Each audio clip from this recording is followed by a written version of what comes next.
Today's podcast is brought to you by Audible.com. Get a free audiobook download and 30-day free trial at www.audibletrial.com/ChiroBusinessMojo.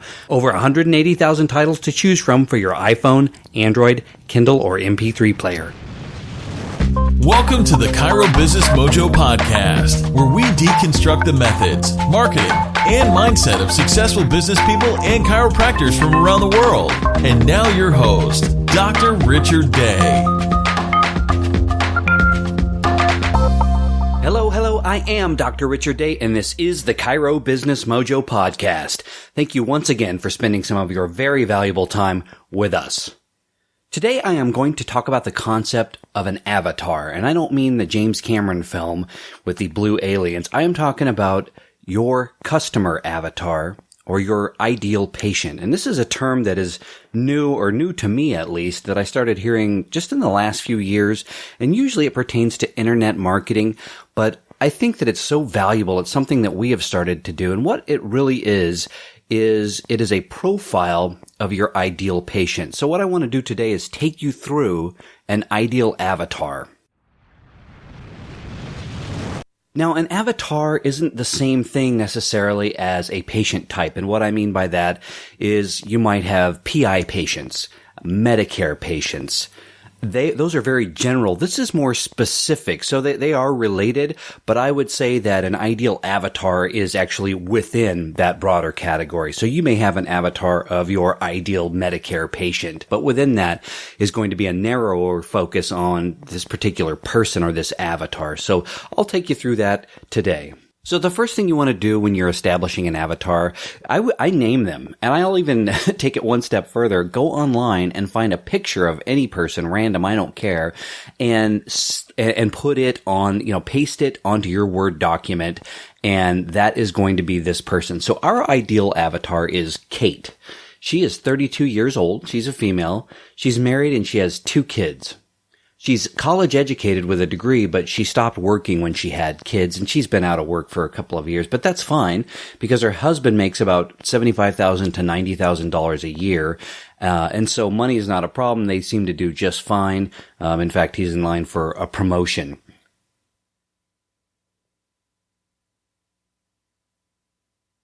What goals and values does Kate have? Well, she would love to lose some baby weight that she can't seem to lose, and she's been saying that for a couple of years, but it just hasn't happened yet. She's got a 6-year-old and a 3-year-old, and she would really like to take better care of herself and get in shape and lose some of that weight. She'd also like to have some more energy and less fatigue. She just finds that she's so busy as a mom, running the household and doing all the things that moms do, taking the kids to the doctor and to preschool and the activities they're involved in, that she's just on the go and tends to be fatigued. She also has some aches and pains she started noticing, and that's what brought her in today. Her neck has just been bothering her, and sometimes headaches, and maybe it's tension, maybe it's stress, she's not sure, but she's there to see you today for this neck pain. Her values, well, family. That's the biggest thing with her. She loves spending time with her family, but spending time with her family, there's a balance of doing that and taking care of the family. So those are the big demands that she has on her life. So where does Kate hang out? Well, she's active in mommy meetups. She goes to organizations like meetup.com that have get-togethers for like-minded moms where they get their kids together and set up play dates, or they maybe all take a field trip out to Chuck E. Cheese or something like that. But that's a place she goes to quite a bit. Either online or physically, they'll go meet up. She's also her daughter is in ballet, so she'll take her daughter to ballet, and she knows the other ballet moms there, and of course they talk and have gotten to know each other. She's active in her church, and there's a summer camp that she likes to take the kids to as well. And the moms go away too, so it's actually the kids are in camp for the kids, and the moms are all together in a different cabin. She's active in her neighborhood association, so they have summer barbecues and things like that go on in their neighborhood, usually one in the spring and one in the fall. And she volunteers at her kids' school, her oldest child's school, and helps plan those events, fundraisers and bake sales and things of that nature. Her challenge really is how busy she is. She is on the go and doing so much that might be hard for her to commit to coming in regularly for care in your office. The other challenge she has is that she's the type of person that needs to see pretty quick results. And she because she is so busy, she won't follow through on things if she doesn't see the value in them pretty soon. Some objections she might have is, well, time, obviously. Money is an objection that everyone has. But if there's a value there and it's getting results, then money becomes less of a problem. And third, her husband really holds the financial purse strings. He's the one who makes the decisions for the family when it comes to spending money. So that's Kate. That's Kate in a nutshell. And so what you do is you put all of this information, or this is what I suggest you do, put all of this information for your fictional ideal patient or avatar on a page. Make this person real to you in your mind. This person, and as I'm painting the picture, you can probably, you're thinking of people, oh, I know someone like that, or I've seen this patient before. So you sit down and you make a list of where is this person hanging out and how do I market to that person? So we talked about where she's hanging out. So mommy meetups. It might be a good idea to go visit those groups, especially if you have kids. And you can, and if you are a male and not a mommy, obviously, find out how you can market to those groups. Ask if you can show up to a meeting that you have some information that you would like to share.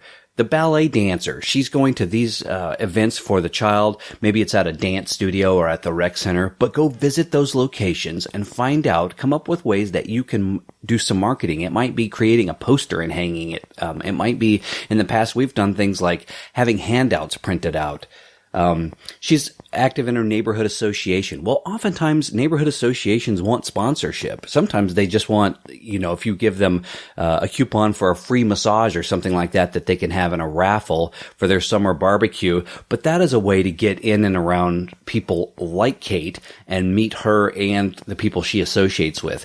She volunteers at her child's school. So again, you can sponsor things in her school, activities and events.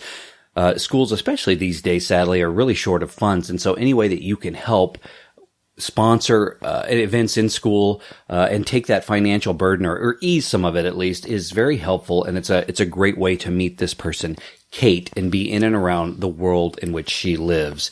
The challenge is, she's busy. So you need to be very sort of concise with your treatment. Be respectful of her time. She's probably going to come into the office with her children because, she's the primary caregiver. So you need to make sure that your office can accommodate children. Does it have a play area or some toys or that sort of thing in the office to entertain those kids? Time and money, her husband. So he's the one who makes the financial decisions. It might be that you ask him to come in, or, talk to her about him because you're going to get to know your patients as you go through treatment plans with them. What issues is he having? If he's seeing results with his wife or his wife's happier, then of course that's building value for the husband, right? He is looking at this saying, well, my wife feels better. She's less fatigued, and happier. And I like that. And I know this is costing some money, but I'm okay with it because we're seeing the results. So really, you're just building this profile of this person. Then you're going to where this person hangs out and you're designing a campaign, an ad campaign or promotion of some sort in this area where this particular tribe or following tends to gather.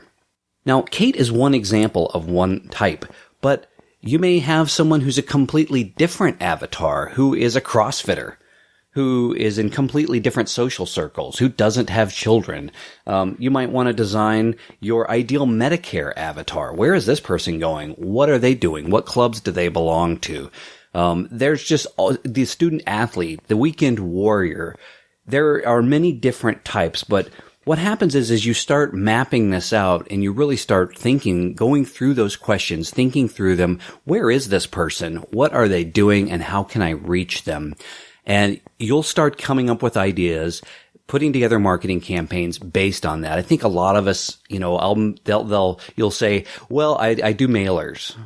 And you send out mailers. Are they going to new residents? Are you targeting them specifically? That can be very helpful. This is just one more tool that can help you really target the ideal patient for you and your practice.